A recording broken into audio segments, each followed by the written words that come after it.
하나님 말씀 이사야 44장 1절에서 5절 말씀입니다. 이사야서 44장 1절에서 5절을 함께 합독하시겠습니다. 구약성경 1021면입니다.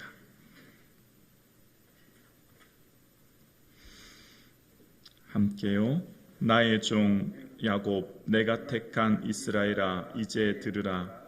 너를 만들고 너를 모태에서부터 지어낸 너를 도와줄 여호와가 이같이 말하노라.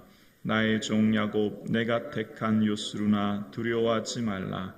나는 목마른 자에게 물을 주며 마른 땅에 시내가 흐르게 하며 나의 영을 내 자손에게 나의 복을 내 후손에게 부어주리니 그들이 풀 가운데서 솟아나기를 시냇가의 버들같이 할 것이라. 한 사람은 이르기를 나는 여호와께 속하였다 할 것이며 또 한 사람은 야곱의 이름으로 자기를 부를 것이며 또 다른 사람은 자기가 여호와께 속하였음을 그의 손으로 기록하고 이스라엘의 이름으로 존귀 여김을 받으리라. 아멘. 오늘 이 예배의 자리로 불러주신 하나님께 감사드립니다. 오늘 예배 드리시는 우리 모든 성도님들 예수님의 기쁨 되어지는 하루 되기를 주의 이름으로 축복합니다. 아멘. 하나님은 내 모든 것을 알고 계십니다. 그런데 우리는 하나님에 대해서 아는 것이 극히 일부인 것을 알게 됩니다. 하나님은 나의 모든 삶과 내 마음, 내 생각까지 다 아시는데 우리는 시간이 지나면 지날수록 하나님 말씀을 깊이 묵상하면 묵상할수록 하나님에 대해서 무지하였음을, 하나님에 대해서 알지 못하였음을 점점 깨닫게 되어집니다. 하나님 말씀의 참된 회복은 하나님 안에 하나님과의 관계에서부터 시작됨을 하나님은 우리에게 말씀하고 계신데요. 오늘 본문 1절에 보면 나의 종 야곱, 내가 택한 이스라엘아, 이제 들으라 라고 말씀하고 계십니다. 1절과 2절의 주어가 나와 너로 되어 있습니다.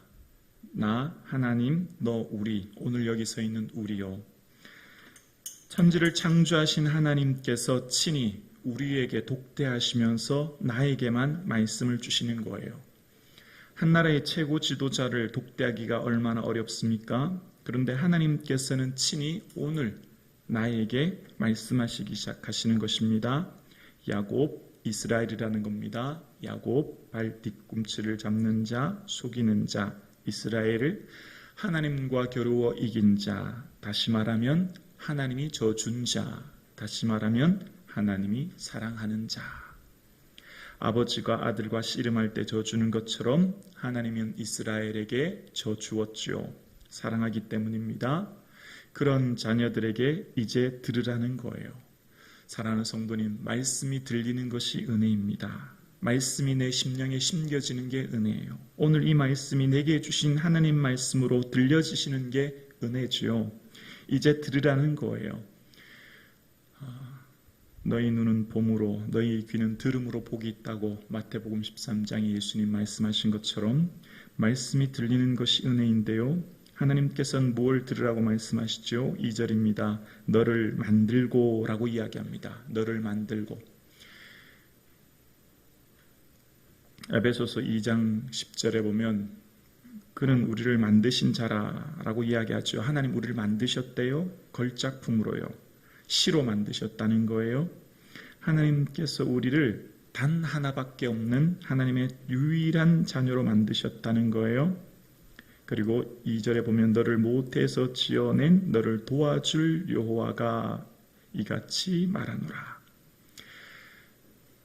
천지를 창조하시고 운행하시고 지키시는 그 하나님이 나를 모태에서부터 오늘 여기까지 이르게 하셨고 그분이 나를 도와주신대요. 하나님이 나를 돕고 계신대요. 위로가 되지 않습니까? 이거보다 더 큰 은혜가 어디 있습니까? 그러니까 내가 널 도와줄게. 이 말씀을 묵상하면 어떻게 되지요? 두렵지가 않아요. 걱정되지 않아요. 하나님께서 붙드시고 계신 것을 알기 때문이에요. 근데 하나님 우리에게 놀라운 은혜를 말씀하시는데 2절 후반절에 보면 나의 종 야곱, 나의 택한 요스루나라고 말합니다. 나의 종 야곱, 야곱은 발 뒤꿈치를 잡은 자죠. 속이는 자죠. 그런데 하나님은 뭐라고 하셨냐면 내가 택한 요스루나라고 이야기합니다. 고둔 자라는 뜻이에요. 고둔 자. 하나님이 다른 말로 말하면 사랑받는 자라는 말이죠.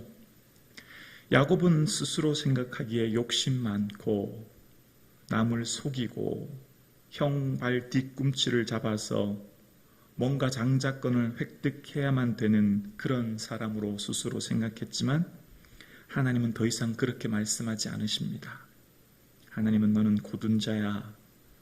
너는 사랑받는 자야. 하나님 말씀하시는 겁니다. 여러분 스스로를 어떻게 평가하십니까? 여러분이 여러분을 어떻게 생각하시는지 몰라도 하나님은 여러분을 고둔 자라고 사랑받는 자라고 말씀하십니다. 누구의 말을 들으십니까? 사람의 말, 내 스스로가 나를 바라보는 것 아니라 하나님이 나를 어떻게 보시는가를 생각하는 이 아침 되어질 수 있기를 주의 이름으로 축원합니다. 그것이 내게 위로가 돼요. 너는 더 이상 속이는 자가 아니야. 걱정하지 마. 너는 고둔 자란다. 하나님 이렇게 말씀하고 계세요. 여러분 스스로를 평가절하하지 마세요. 여러분은 하나님의 걸작품이고 여러분은 하나님 모태에서부터 만들어서 여기까지 온 하나님의 특별한 사람이라는 거예요. 그래서 하나님께서는 이제 그들에게 참된 회복으로 은혜를 주시는 복이 3절에 나와요. 참된 복을 말씀하시는데요. 나는 목마른 자에게 물을 주며 마른 땅에 시내가 흐르게 하며 나의 영을 내 자손에게 나의 복을 내 후손에게 부어 주리니. 하나님께서는 나는이라고 말씀하시면서 이제 회복의 말씀을 이야기하실 때 최고의 회복과 복과 은혜는 바로 성령을 부어줄 거야 라고 말씀하시는 거예요. 구하는 자에게 좋은 것을 주시지 않겠느냐. 마태복음 말씀하셨죠. 구하는 자에게 성령을 주시지 않겠느냐. 누가는 그렇게 말했죠. 구하는 자에게 주시는 좋은 것은 뭐라고요? 성령이라는 거예요. 하나님이 주시는 최고의 선물은 성령이라는 거예요. 성령의 충만함과 그 다스림을 받고 나면 그 안에 새로운 믿음의 눈이 열려지게 되어지고 우리의 삶, 나와 세상을 보는 새로운 관점이 열리기 때문에 이 성령이야말로 성령을 통하여 주시는 영생과 그 신비한 은혜를 하나님께서는 주신다라고 말씀하십니다. 단순히 한 컵의 물, 단순히 한 번 비를 내리고 한 번에 오는 장맛비 한 번이 아니라 땅에 시내가 흐를 만큼 흠뻑 적시고도 남는 흘러 넘치는 은혜를 주신다는 거예요. 나의 영을 내 자손에게 라고 말씀하십니다. 하나님께서는 아브라함과의 그 선택하신 약속으로 인하여 아브라함의 자손 그 모든 후손들이 복을 받았죠. 오늘 우리에게 은혜 주신 것 또한 예수 그리스도의 십자가 은혜로 성령의 충만한 은혜를 받게 되었고 그 은혜를 나만 아니라 우리 가정과 자녀들에게도 놀라운 은혜를 주신 줄로 믿습니다. 그 놀라운 은혜, 그것을 나의 복을 내 후손에게 부어주신다고 하는 이 은혜가 정말 성령의 인도하심 안에 살아가는 것, 이것이야말로 정말 헤아릴 수 없는 놀라운 은혜 중에 은혜인 거죠. 그러면서 구약 성경에는 특별한 사람, 특별한 때에 성령이 임재하였지만 이제 신약에 와서 예수 그리스도의 오심으로 말미암아 누구든지 주 앞에 나오는 자, 성별, 신분, 나이에 상관없이 이런 놀라운 은혜를 주신다 말씀하십니다. 그래서 하나님께서 약속하신 이 회복, 성령의 임재하심으로 주시는 놀라운 은혜로 말미암아 4절에 그들이 풀 가운데에서 솟아나기를 시냇가에 보들 같게 할 것이라. 하나님께서는 이 시냇가에 심은 나무가 씨를 쫓아 열매를 맺는 것처럼 하나님의 성령의 임재하심으로 말미암아 주시는 그 때를 따라 돕는 놀라운 은혜 안에 거하게 되어지고 그래서 하나님께서 계속해서 이 오늘 본문에 반복하시는 말씀이 두려워하지 말라는 겁니다. 눈에 보이는 바벨론 국가를 두려워하지 말고 눈에 보이지 않는 하나님을 의지하라 말씀하시는 거예요. 그래서 그 회복의 날이 오게 되어지면 많은 사람들이 무시하고 멸시했던 이스라엘, 그리고 그들이 무시했던 그 여호와 하나님, 그런데 그 사람들이 어떻게 하냐면 5절에 보면 한 사람은 이르기를 나는 여호와께 속하였다 할 것이며 나도 너희 공동체에 참여하여 나도 너희가 믿는 그 신 그 하나님께 속하겠다. 오히려 그런 일이 있게 되어진다는 거예요. 오히려 많은 사람들이 무시하고 멸시했던 그 하나님과 그 이스라엘 백성들에게 돌아오게 되어지며 5절 후반부에 보면 이스라엘의 이름으로 존귀 여김을 받으리라 말씀하십니다. 하나님이 존귀 여김을 받게 된다라고 이야기합니다. 하나님이 세우신다는 거예요. 하나님이 품고 높여주신다는 거예요. 사랑하는 성도님, 하나님께서 우리를 품고 우리를 세워주시고 우리를 회복하여 주실 줄로 믿습니다. 하나님의 때를 기다리는 거예요. 여러분, 우리는 하나님을 잊고 살아도 하나님은 결코 우리를 잊지 않으십니다. 단 한순간도 잊지 않으십니다. 우리는 삶의 순간순간 하나님을 잊고 살고 하나님의 그 사랑을 잘 모르며 살아가고, 그래서 우리가 힘들고 어려울 때 하나님 왜 나를 외면하십니까? 왜 날 잊으십니까? 왜 날 버려두십니까? 라고 생각하시죠. 그런데 하나님, 그런 하나님이 아니래요. 확인해 볼까요? 21절이에요. 44장 21절이요. 44장 21절 우리 함께 봉독하실 고백하실까요? 시작. 야곱아 이스라엘아 이 일을 기억하라.